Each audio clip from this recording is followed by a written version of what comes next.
Chicago is known as, I think a few years back it was called the mass shooting capital of the United States. It had that's where it had 18 incidents, I think, in 2015, where more than 4 people were shot, 4 or more people. So it has that reputation of being a very violent place, and it is not the most violent city in the U.S., although it is a high-profile city. And it attracts headlines, and especially when the president starts talking about Chicago and saying, it's out of control. And some people think it is. The latest thing now that we've had shootings on the subway and robberies, the Charlie Beck, who is the current police superintendent here, the former LA chief, has put SWAT teams on the subway trains. And they're not in full tactical gear, but it's a show of force and an indication of just how serious the violence has gotten throughout the city. I mean, most of the shootings and homicides take place on the south side and the west side, Austin and Englewood districts. But it's starting to get into the Magnificent Mile, robberies and shootings there. And especially on the subway, on the Red Line subway, which you probably remember from your days in Chicago, is becoming a dangerous place, and people are kind of fearful about that. So I think that's a serious indication of what's going on in Chicago. So is it real, though, that Chicago has an inordinate gun violence problem compared to other cities? I think it does. I think the gun violence here is it's happening all over, and a lot of innocent people and children are getting shot, and that's very shocking. When young children are getting shot just because they happen to be in the wrong place at the wrong time. So I mean, it starts to feel like you're in the Wild West somewhere. That. Gun violence can break out at any time. So statistically, the gun violence is not as bad as it was back in, say, 92, 93. I think in that year, LA still had a really big problem too. I think it had almost 1,100 homicides in 92. But so in your years of covering crime in Chicago, are you seeing what policies seem to work and what policies do not work? Well, the 2016 saw the big spike in homicides. Prior to that, Chicago had adopted some of the policies that New York and Los Angeles used in their policing, and that included stop and frisk, where officers would just stop suspicious-looking people on the street, frisk them, and they were recovering thousands and thousands of guns off the streets, illegal firearms. So that stopped in 2016 after the ACLU filed the lawsuit, and there was a consent decree in that case. So that is for a second, because that's super controversial as we look at the presidential election, obviously, with Bloomberg and New York, et cetera. So you're saying that in Chicago, they were using stop and frisk, the same stop and frisk we hear about out of New York. Correct. They'll use sues alleging what? That it was being applied in a discriminatory fashion? Correct, because 70% of the people stopped were African American. Mm-hmm. Now, according to Bloomberg, 94% of violent crimes are taking place by minority males between the ages of 16 and 24, which that I don't know whether that statistic is precisely correct, but it's probably generally correct. So why is it a discriminatory policy if it turns out that the stopping and frisking is happening at about the same percentage as the level of crime among that community? Right. Not quite sure why that. You would think the issue would be the public safety, right?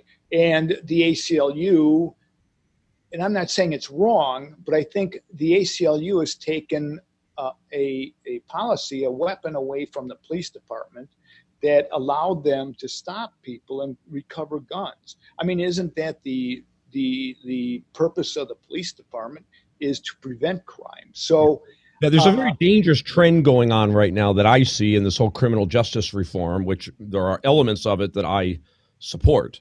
But the idea that a law is inherently discriminatory because a particular race is arrested of it more so. You have to compare, okay, what percentage is committing the crimes?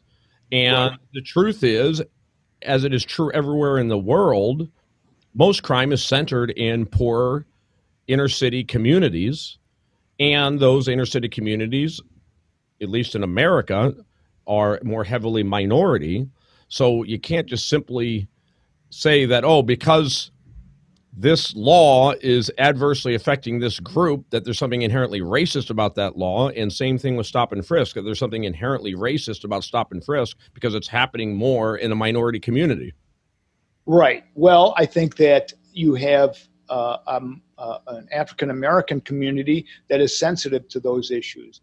And it's like driving while black, right? Right. That was a huge thing. Now it's walking like black. Okay. So if you're walking down the street and a police officer, especially a white police officer, thinks you look suspicious, then and they can stop and frisk you without any valid reason other than you're in a high crime neighborhood. I think there's some issue. Just to be clear, though, it's my understanding that it wasn't truly stop and frisk, that there had to be probable cause before they did the frisking. So they weren't just saying, walking while black, let's frisk the guy. Right. There had to be some probable cause to believe that this person is engaging in some type of suspicious behavior. We are looking for somebody by this profile who's been, there's been a crime committed in the area, et cetera. Right. There was some reason to be looking at the subject walking down the street, where they're located in their race. Yeah. Well, I think let me read you a statistic here from. This is a kind of a telling statistic from a study done by some University of Utah professors between 2006 and 2012.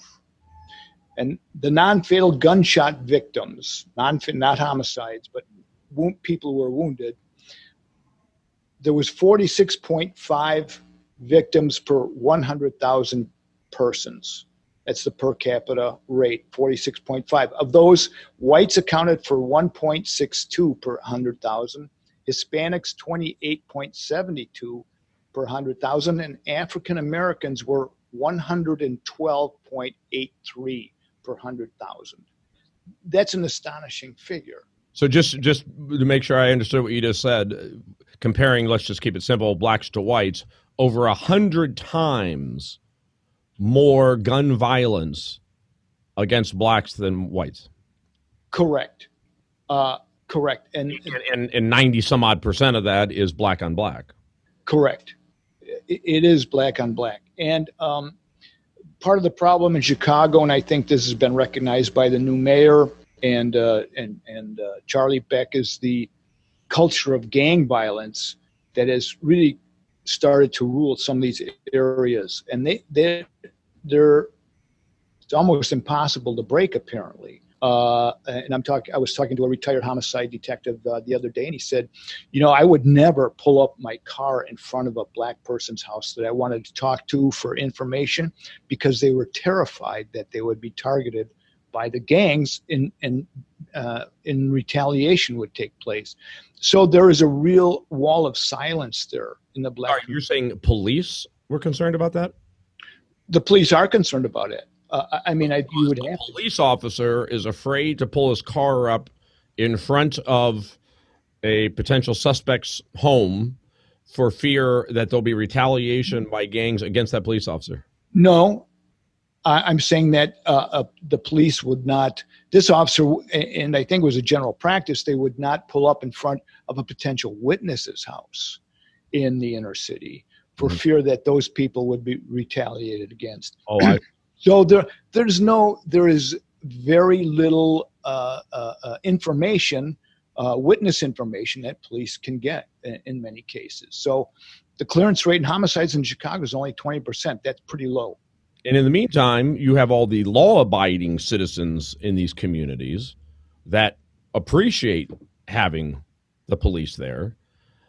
And Right. but you've got all these movements suggesting that, oh, police having heavy presence in a black neighborhood, that's inherently racist. They're out looking to arrest black people just because of their race. And in fact, no, they're trying to protect these communities that are at-risk communities. Yes, they are. And I think it's a difficult task for the police department. Yeah, it's just so frustrating. But yeah, I mean, this liberal narrative, to blame everything on racism is hurting their own communities. Yeah, I tend to agree with you. I think that until the communities themselves, and there has been some movement towards that, take responsibility for some of this and try to prevent or at least help the police department solve crimes, it's going to be an ongoing problem for a long time. Yeah, and we had a recent interview on this subject where we talked about the talk that parents have with their children.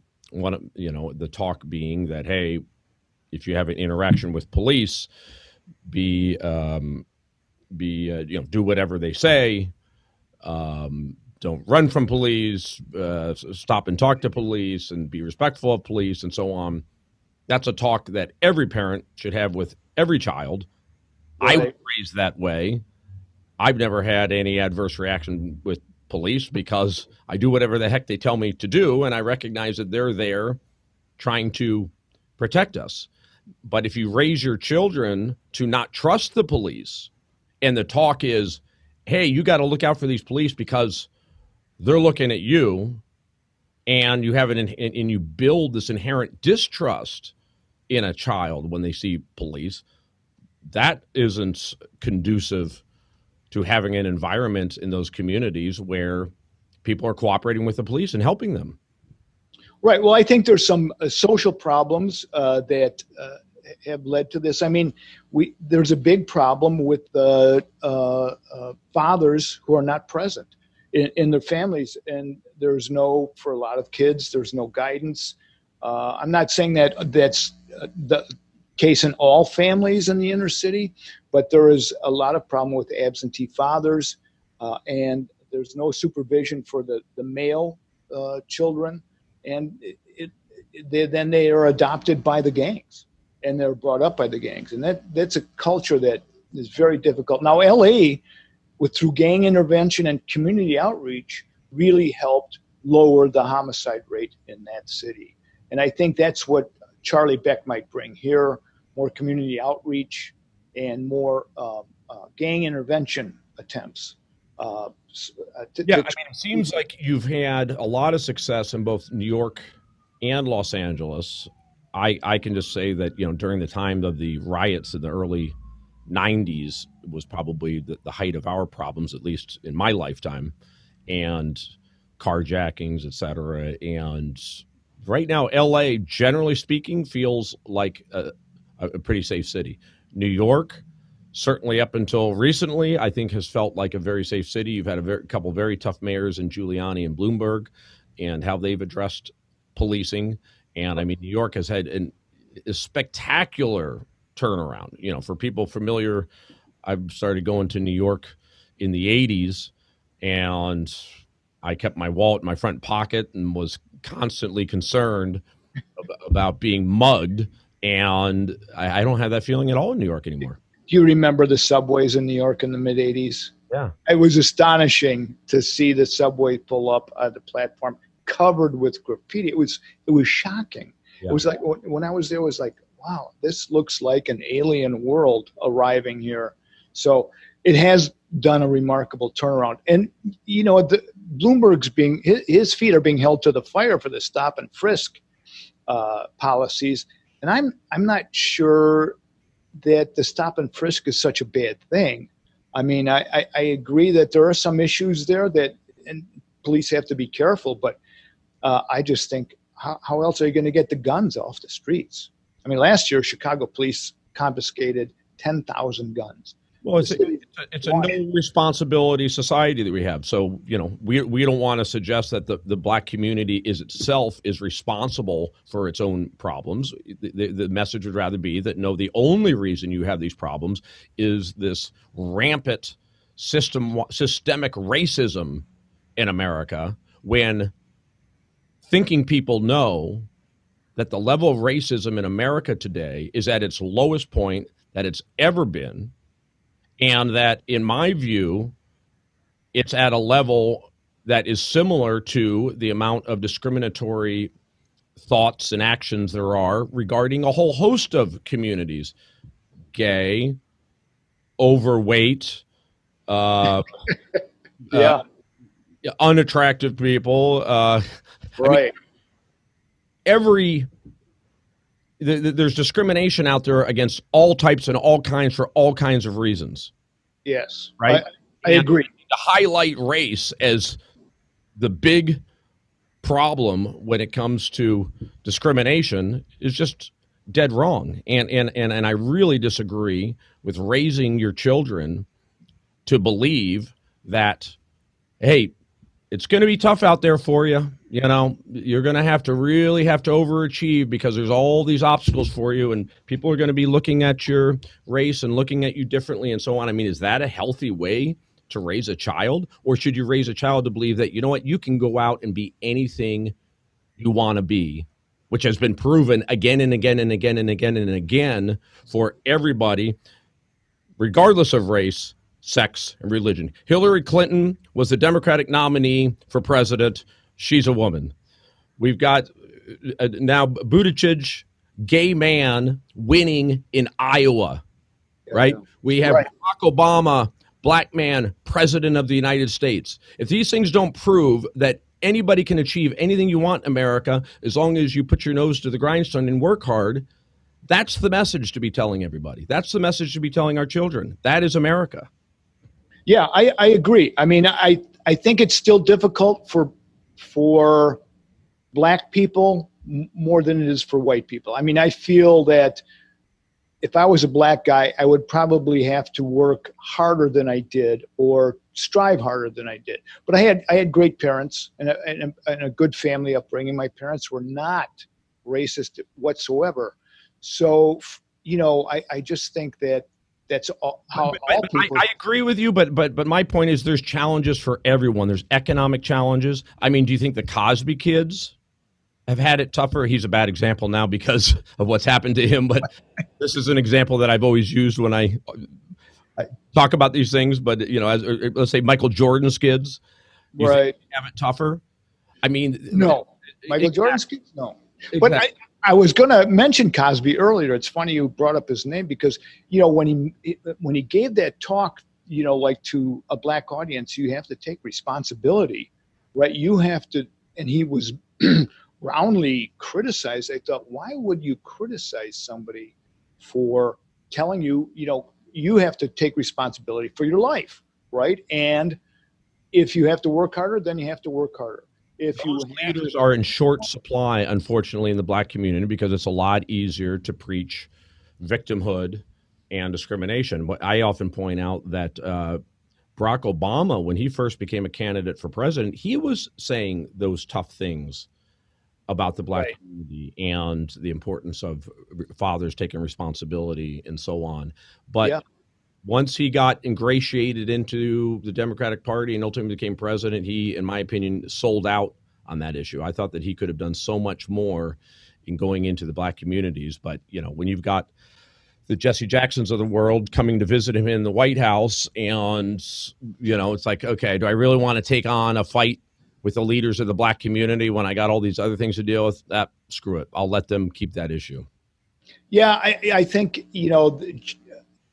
Jesse Jackson still has a big following in the black community, but I know I had a great African American friend. He was a newspaper reporter, Walter Morrison, and he thought Jesse Jackson was kind of just a publicity hound, and not very effective, really. So, I agree with you that there is an element of, we have to be, the black community is falling back on, and not in all cases. I mean, it's changing. The black community is changing too, but they do say they fall back on the racism issue, right? And that's why, because we brought up bad, or we didn't have any family, and a lot of cases in court where somebody's charged with an African American guy is charged with some crime. And, the defense attorney will say, well, he, these issues when he was a child, he was abused and he was this.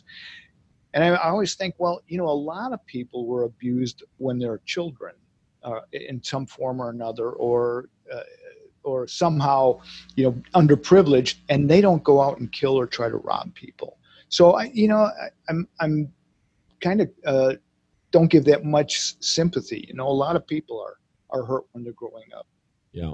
Well, I didn't intend this conversation to get this political, but as long as we're there, before we move on to a couple of things we wanted to cover, what do you get any read there as far as where the black community are when it comes to politics right now, since that is the hot button issue, and the question about, for instance, how is Trump going to do in that community? He continues to tout that they've got the lowest unemployment rates in history, et cetera.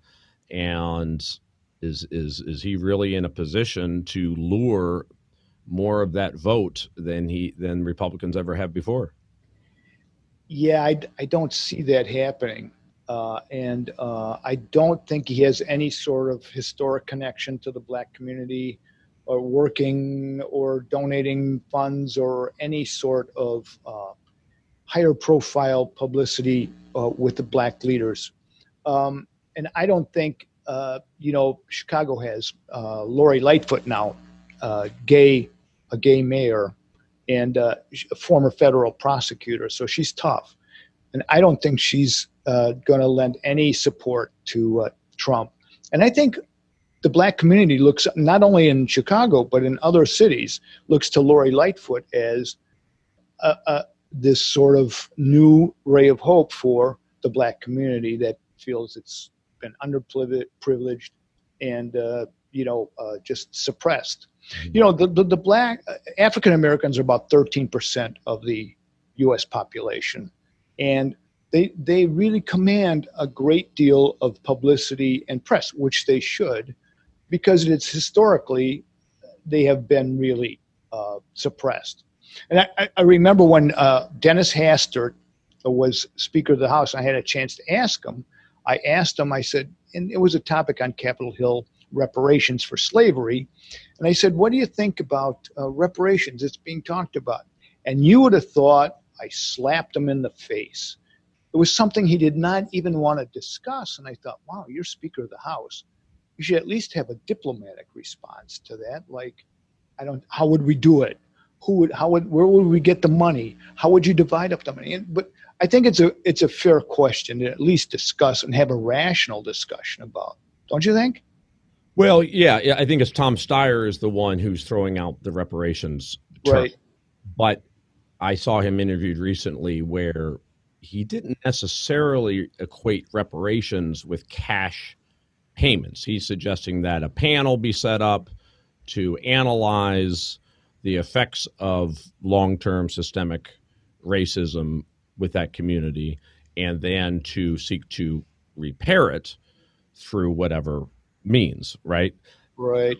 Look, I'm not opposed to that kind of a study to figure out, why is this community behind? As long as it is a fair and open-minded analysis of it that is not politically biased, but good luck with that, right?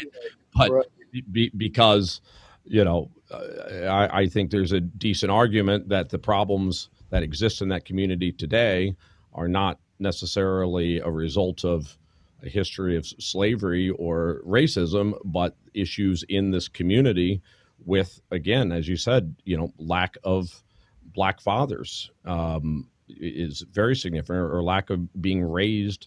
You've got a lot of broken homes. I mean, the percentages of children in the inner city raised in broken homes is significantly higher than out in the suburbs. And for me, and this is something I address on my show again and again, so it's nothing new for my listeners to hear me say this, but I think broken homes is America's biggest problem. I think when you see the mental health issues, the drug addiction issues, and so on, children raised in an unstable home, the child's brain is developing from a very young age. And when you have not a stable home life and a lot of anxiety at home, that brain does not develop properly and ultimately results in a lot of mental illness and self-medicating and drug addiction and this, that, and the other. So that's what I think the major issue is in the inner cities. Yeah, I agree. There's a lot of social problems there, and absentee fathers are a huge problem. But I look at the current crisis and health crisis with drugs, pharmaceuticals that white communities are facing now, and overdose problems, and it's really become a national thing. And when it was happening in the Black community, it was those Black people just they just want to take drugs and deal drugs, and now with the problems in the white community, it's a much different thing. Focus. Well, exactly, and that actually further makes my points, because if you look at the statistics, the percentage of all communities, including white, being raised in broken homes has gone up significantly. So, right, this opioid crisis you see in the white community also. I mean, and then look at mass shootings. We wonder, why do we have so many mass shootings today? Yeah, we've always had the guns. We haven't had the mass shootings. Right. Having these mass shootings, and when you look at them again and again, typically it's a young white male with serious mental issues. I mean, show me a mass shooter that had a lovely childhood. It doesn't exist. Right. Well, I don't know. I listened to your podcast on Steve Paddock, the Las Vegas shooter, right? And I don't know that he had a bad childhood or. Well, he did. His father, was on the FBI's most wanted list. So right, that's true. Yes, known psychopath, and on the FBI's most wanted list, he was not there for them as a child. So they were basically raised without him. In fact, they were told by their mother that their father wasn't alive, and it wasn't until they were in their late teens that she came clean and actually told them that, no, your father is alive. And Stephen, all of them were very upset with the mother for not for lying about this for so many years. Two of the sons decided to go meet with him. Didn't go very well, as you could imagine. Stephen was so bitter that he said, I'm not even going to bother to go meet with him. But so he had perhaps some genetic issues from the father, but also, yes, he was raised without his biological father. Yes, well, a lot of people don't commit mass murders like that. But so but it creates a more likely condition for it, is my inexplicable stuff. Well, let's turn to your city's sexiest case right now, which is Jussie Smollett, who just yesterday was in court pleading not guilty to new charges. I guess there was 6 charges this time, essentially involving, faking this scandal and lying to police about it. I don't know anybody at this point who doesn't believe that he, in fact, manipulated and manufactured this event. I mean, ultimately, that's going to be what the trial is about. But it seems pretty obvious, including to your former mayor, Emanuel, who certainly, and prior police chief, thought the evidence was abundantly clear that he had faked this own attack and trying to stage it as a racially motivated and or homophobic motivated attack. But the big question for me is, and the scandal here is, how did he get off on this so easily. And what's going to happen now after this special prosecutor came out, investigated this? They've rebrought the charges against him, which is great. But I want to know, what are they finding out about what happened behind the scenes to allow this guy to skate when the police chief himself was saying that this was manufactured and this guy ought to be prosecuted for this? The mayor thought that, and everybody in America thought that. Well, it's a great point.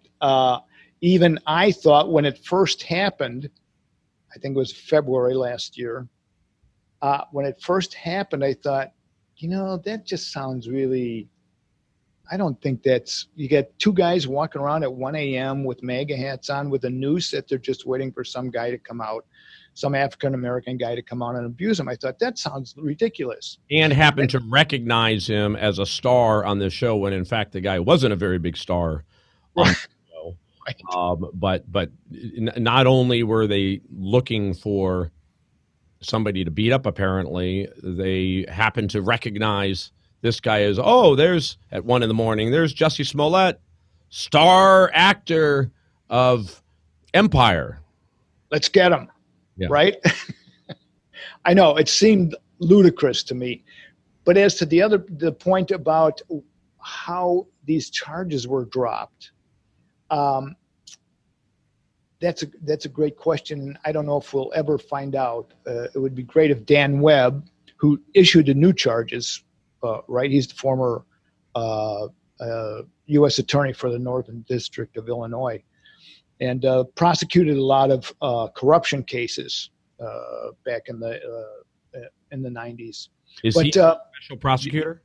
He has been appointed special prosecutor in this case, and he got the indictment. Prosecutors, as we've learned through all the Trump special prosecutors, and looking at FBI, et cetera, is to try to understand what was going on internally that caused this to happen. So, again, great that it resulted in the new charges, but my thought would be a special prosecutor's primary job is to dig in and find out, was there something scandalous going on? And we already know some slightly scandalous things, right? That go ahead. We know that Kim Foxx, who was the Cook County State's attorney, the top prosecutor in Cook County, received a call from Tina Chen, who was Michelle Obama's chief of staff at one point.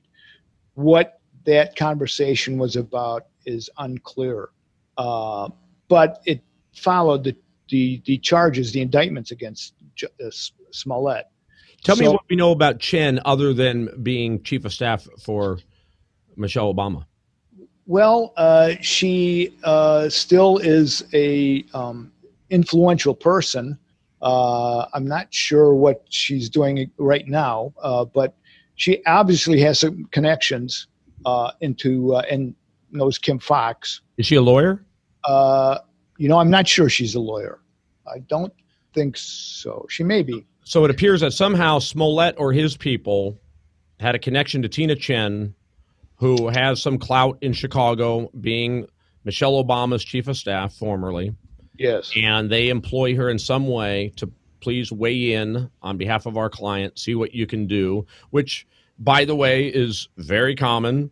That's what any of us would do, because bottom line, there are ways to work back channels when it comes to people looking into you for a crime and try to negotiate something. So you're going to look for every possible contact that you have through a back channel to see what you could do to possibly resolve this. So that's nothing unusual there. That's what they do. Tina Chen says, oh, yeah, I think I can help because I know Kim Foxx. I see her at lots of campaign events, et cetera, right?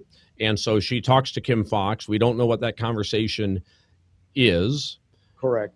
But later, as a result of that conversation, Kim Foxx decides she has to recuse herself. Correct. She recused herself. Still, it's not like she left the office for a month, right? She's in the office and she's the boss. So the upshot of it was the state motioned up the case, right? And then just without notifying the police department, which had spent, thousands of man hours trying to find these two guys and, investigating this and motioned the case up and just dropped it without notifying any of the other principals in the case. It was totally mishandled, I thought. If they would have come forward and said and had a 402 conference or something, here's what we'll do if you plead guilty to disorderly conduct or something like that. But no, they just dropped the case, which was a total, everybody thought, what? This guy made this stuff up because the police department's coming forward. We found these two brothers. He paid the check. We have the checks. He paid them. Two witnesses saying this is what happened. This was staged, and we were paid to stage it. Yeah, and the case, the preponderance of the evidence was clearly against Smollett, and he had been charged with filing a false police report. Now he's just charged with felony disorderly conduct, which you can see is eventually, if you plead guilty to misdemeanor disorderly conduct, he'll get probation or something, or not even probation. Would be a misdemeanor. It would be dismissed after a year of supervision or something like that. Well, what's really significant, though, is that they were simply dropped. Had it been a plea deal, and he had pled guilty to, say, a misdemeanor in exchange for punishment, then they couldn't have gone back after him. But it's my understanding of double jeopardy rules that even though he had a deal before, they're allowed to prosecute him again because that was not a plea deal. That was simply the city saying, we've decided we're not going to charge you. The county, right, the county prosecutor. It's not a city prosecutor, it's a county prosecutor, and it was a city police department. So obviously there's a little rift there between the PD and the state's attorney's office. I don't know if it's little or how big it is, but Kim Foxx came in and they've reviewed the bond procedures. Now people are saying that, and she's the first African-American state's attorney in Cook County. Previous to her, are people saying that even though she recused herself, that she nonetheless stayed involved and she tipped the scales? Yes, people believe that. People are saying, it's Kim Foxx's office, and she's really kind of weighted this. It was a decision against the police department. And I think that really created the rift there. Eddie Johnson was the previous superintendent. He is an African-American guy, now fired. That's what I find interesting is that you've got the mayor, a Democrat. You've got the chief of police, Johnson, a Democrat, I assume. I would assume, but I don't know. And you've got Kim Foxx, a Democrat. So these are people that presumably travel in the same circles, presumably have been to campaign events together, presumably somewhat support each other, but you can tell me if that's wrong. And yet she goes against the clear desire of the mayor and the chief of police to ensure that this guy walks free. And the chief of police and the mayor were seriously pissed off about that. Correct. What is going on behind the scenes? I mean, as I said, this is the scandal, and this is what we need to get to the bottom of, because there's some odd explanation for why they would have done this for him. I mean, I was frankly surprised that Emanuel did come out so strongly against her, because I thought, okay, here we go. This is liberal politicians protecting a liberal Hollywood actor. And, the thing got very political because of the MAGA hat thing and the Trump thing. Right. And, you had a lot of liberals jump on board and say, see, this is the discrimination and the racism we've been talking about. These are these MAGA guys. They're out to beat up black guys. So it was a highly charged political thing. So that's why I was happy to see that Rahm Emanuel came out and was super critical. Yeah. No, I think that there's only one party in Cook County, and that's the Democratic Party. But there's a lot of divisions within that. So, but I thought Emanuel was really straightforward on that and didn't pull any punches. And, and as Eddie Johnson too, highly critical. And I think, with Lightfoot in as the new mayor, she is going to be certainly, she wants, and she has stated publicly, she wants Smollett prosecuted and held responsible for being, I don't know, just dumb, I guess. Was that even a campaign issue when she ran? No, that wasn't really a campaign issue with her. I don't think there was any great discussion. A lot of people didn't think she would win. She beat Toni Preckwinkle, who is the chairwoman of the Cook County Board and also chair of the Cook County Democratic Party. So Preckwinkle probably would have backed Kim Foxx, but that never came up really as a big issue in the campaign. I think it was more an issue for the police department, certainly, than. So who is the prosecutor who cut the deal? That would have been in the first time when the charges were dropped. Right.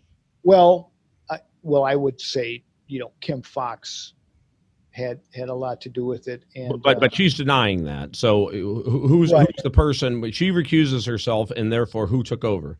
That would have been her first assistant. Name escapes me offhand. But he would have been the one calling the shots in that. Okay, and what are people saying about him? Not too much at this point. He's kind of had a low profile because all of the boss has the final say. I mean, she is the one responsible for the office and whatever happens. Well, but I thought she recused. But if she recused herself, then she's not supposed to have the final say. So this guy was supposed to have the final say. Correct. Well, he says it was. He says it was a. He's defended the decision to do that, and I think it would have, if it would have been handled better. There wouldn't have been this big public outcry.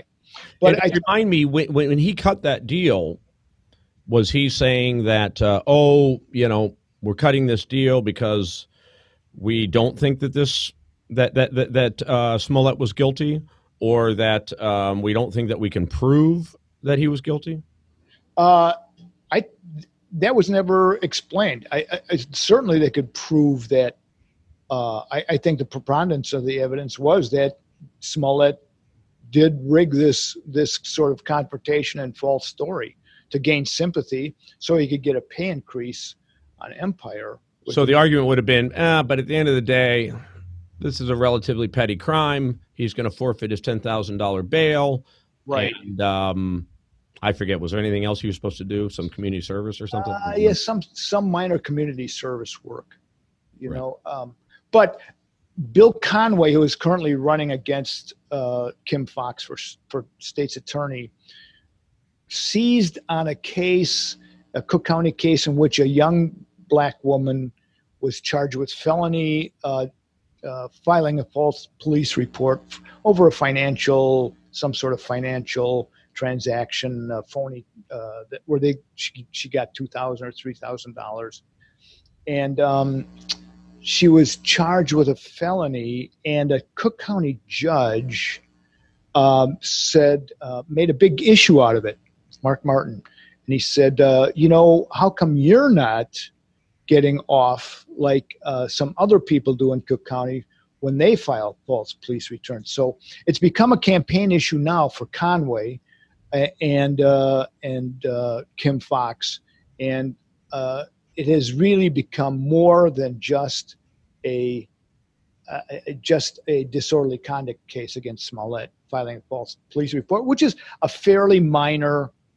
But it can be a felony, right? It can be a felony. Yes. And if there was ever a major example of a false police report, in my opinion, this would be it. This isn't saying that your girlfriend hit you to get back at your girlfriend and it really didn't happen. I mean, this guy, there's nothing more disgusting than what this guy set up to foment racial feelings, homophobic feelings, to trade on true victims of discrimination and homophobia, true victims, and to pretend like he's been a victim of it for his own personal benefit is just disgusting, and that's the attitude that everybody has about this. They're absolutely disgusted by it. He's a disgusting human being, assuming this is true. Well, certainly a disgraceful action, and you're right. I mean, he's trying to use all of that sympathy and empathy for people who are discriminated against for whatever reason, for his own personal gain, to make people feel sorry for him, or so he can get some publicity. Well, he's got a lot of publicity, and I think most of it's not the kind he wants. So I think there's going to be some scandal that's going to be unveiled here, whether it was political or there was money under the table or undue influence. And now there's some semi-conspiracy theories that are being floated. So let me just run one of them by you. I don't know if you've heard this one, but there's reports that an FBI agent, because there's been federal investigations of this also. Anytime you've got hate crimes, it's federal. That an FBI agent that was brought in to investigate this, named Gregory Wing, he specializes in sex trafficking, and specifically child sex trafficking. And people are wondering, why was this particular FBI agent brought in to this case? Well, maybe he didn't have anything going on, but I don't know why somebody involved investigating sex trafficking would come in. But the agents and police officers are they're trained to investigate all kinds of crimes. So he may specialize in child sex trafficking, but this may be something that his supervisor said, well, you got time to do this. I'm not sure. I mean, I'm not privy to that kind of information. The FBI is pretty secretive about that stuff usually. This particular guy is quoted as saying that Chicago is ground zero for what he described as celebrity sex trafficking, which I'm not sure exactly what he means by that, but presumably it's providing, sex for celebrities in Chicago, including potentially with minors. Well, I don't know if it's ground zero, but certainly there is a big... He described it as ground zero. I've never heard this before in my life. My producer, Michael Parker, just handed it to me an hour ago, and it is true that he is... actually, that quote is about 10 years old, I think, when he was talking about this. But this guy has experience investigating sex trafficking in Chicago, and I don't know, maybe he was overstating things a bit because he was wrapped up in some cases at the time. But for some reason, he used that term, that Chicago's ground zero for child sex trafficking. And the celebrity pimp. He called him a celebrity pimp. He calls him a celebrity pimp. Celebrity pimps, whatever that means.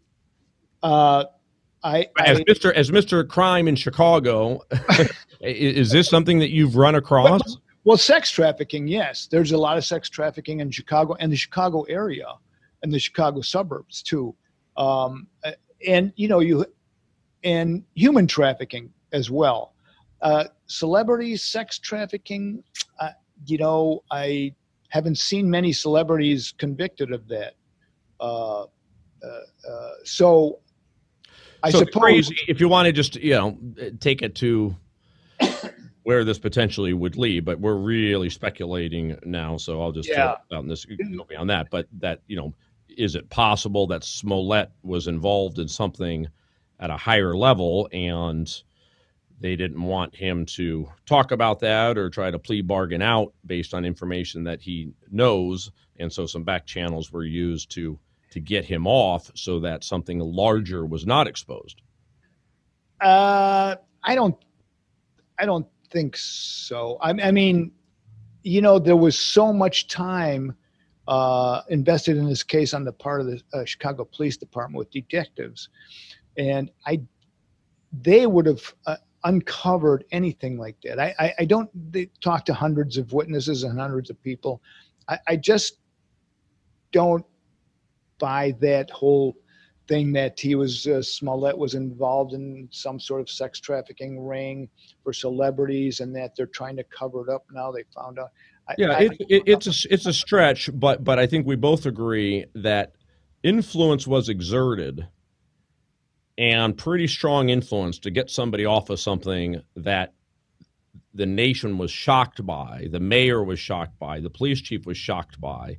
So he had something that was able to get him off of something that nobody else could have gotten off on. And maybe it was just a phone call, maybe it was an under the table payment, maybe he has information that he threatened to release that would have been, damaging, incriminating, embarrassing to certain people.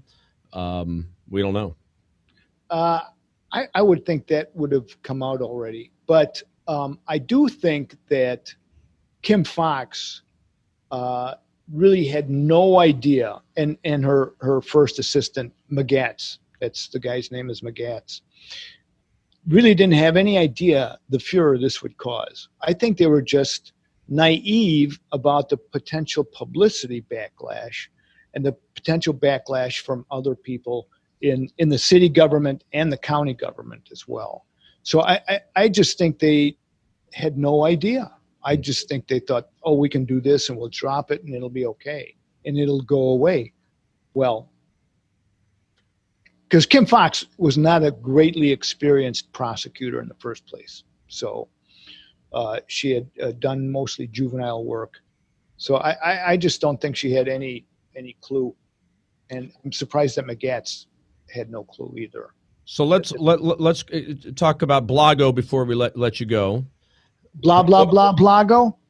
Blagojevich, the Illinois governor, who was sentenced to 14 years, primarily, I know there was a number of things that he was accused of, but I think it was primarily as a result of him trying to sell Barack Obama's Senate seat. When Obama became president, he vacated a Senate seat, and it's up to the state governor to appoint his replacement. So, it's not easy to become a senator. It costs a lot of money to become a senator and a lot of work and so on. And here somebody is just going to be handed the position, and Blagojevich recognizes that, I'm going to give this to somebody who is going to give something to me. And just remind us all, what was it in particular that he was demanding that somebody give to him in exchange for him giving them that Senate seat? Well, that case, he was, he had the Senate seat to appoint somebody to, but he also U.S. seat. U.S. Senate seat. Yeah. He also was trying to shake down the CEO of Children's Memorial Hospital in Chicago for campaign contributions in return for favorable state funds to the Children's Hospital.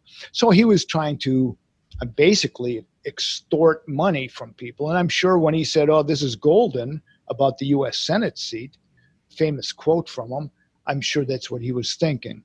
This is golden. I'm going to get a big campaign contribution. And I have to say this, that there was conversations between him and the current governor, J.B. Pritzker, at that time, because they were looking for somebody who would fill the seat, right? So there was some search for a candidate. Okay, well, let me stop you there and ask a couple questions. So first of all, the J.B. Pritzker conversation, he's the current governor now.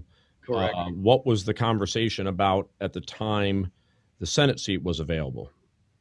Well, the conversation, I think Pritzker was throwing his hat in the ring. I don't think there was any discussion about money or campaign contributions to Blagojevich at that time. People speculate that there may have been discussions between your current governor and Blagojevich about, okay, Governor Blagojevich, what do I need to do for you to get this seat? Yes, there was speculation about that. That there may have been discussions about how I'm interested in the seat, in the U.S. Senate seat, and that's not out of the ordinary. People would be calling calling the governor's chief of staff, saying, "Hey, I'm interested in the seat. Can I put my application in?" But for Blagojevich, the application had to be accompanied by some cash. So that was what really the FBI was looking at. And specifically, we've all heard that quote. A lot of people have forgotten because it's been some time, but he was wiretapped at the time, where he was talking about, hey, essentially, I'm not just giving this seat out to anybody. This is a golden opportunity for me to capitalize on this. Do they also have evidence that he specifically demanded X amount of money from someone? No. There was no demand for any specific amount of money. Other than that comment that this is a golden opportunity for me, what else did they have on him? They had his attempt to get cash contributions from the CEO of Children's Hospital. Okay. And, but what about regarding the U.S. Senate seat? Pardon? What about specifically regarding the U.S. Senate seat? Nothing specific about getting anything, any specific amounts of contributions from any specific party. I think the FBI, when they heard him say, "This is effing golden," is basically his quote, they thought they had a case, and that they proceeded then with, indicting him on, attempted extortion. Well, and wasn't he in fact convicted of that? He was convicted. I guess I'm just a little surprised. It doesn't seem like that's enough to convict somebody to simply make the comment that this is fucking golden without him actually then implementing the plan. I think, I kind of agree with that. I thought, well, no money really exchanged hands. Nobody came in with a bag full or a shoebox full of money like the old Secretary of State had, Powell. But the feds obviously thought they did, and the judge thought he did. So, and the grand jury thought he's done enough for an indictment on these charges. But I have to say that I thought, really, that's just kind of like slushy politics, but is it illegal politics, right? I mean, and also the question is, was he looking for campaign contributions or was he looking for cash in his pocket? Well, campaign contributions, because he had further aspirations, I think, beyond governor of Illinois. Which is something I like to point out a lot when we talk about corruption in America, which is a major problem. But fortunately, I think that we're generally speaking one of the least corrupt countries in the world, and hence the reason why we're so successful. Because corruption in America typically is campaign contributions in exchange for favors. In other parts of the world, it's cash in your pocket for favors. Right. Yeah. I had a friend of mine had a dance studio downtown. They wanted to put in a loading zone, right? A loading zone in front of the building, so that parents could come and pick up their little kids without double parking and stuff like that. So they called the alderman, and the response was, well, yeah. The alderman's having a fundraiser, and why don't you come to that and you can talk to the alderman about getting your loading zone signs put up in front of your business. So that's how it works.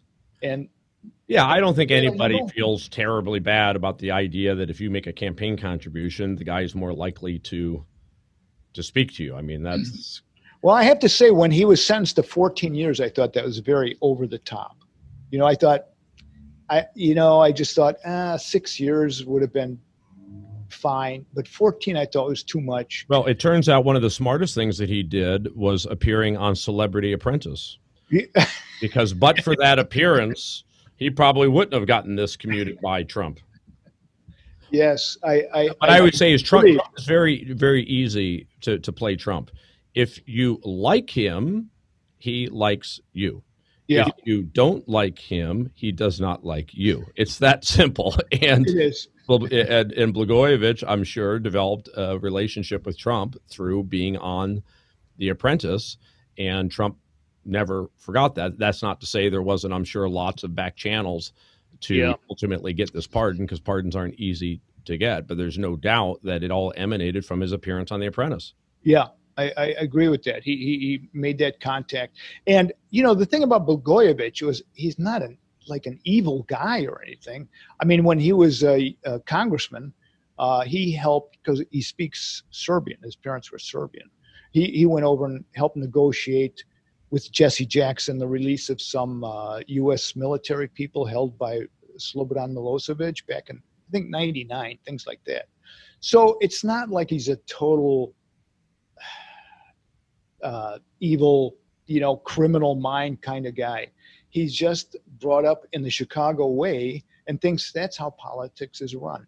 So I did feel bad for him when he got 14 years, but now that he's out and he can't stop talking about how he's a political prisoner, I'm thinking I stopped feeling sorry for him right there. Although he has a lot of support in his neighborhood. He's a regular guy, very affable, will talk your ear off, that sort of thing. So, but I just. And am I right that the Republicans in your legislature were not happy about this? No, not happy at all. And I think across the board, a lot of Republicans were not happy about it. And why is that, since it's your view that the sentence was overly harsh? Well, I think, especially in Illinois, which is, the House is run by Democratic-controlled state legislature, and the Democrats are the enemies. And Rod Blagojevich has been a Democrat all his political life, right? But now he's a Trumpocrat. So I think they just viewed it as a party line thing rather than, and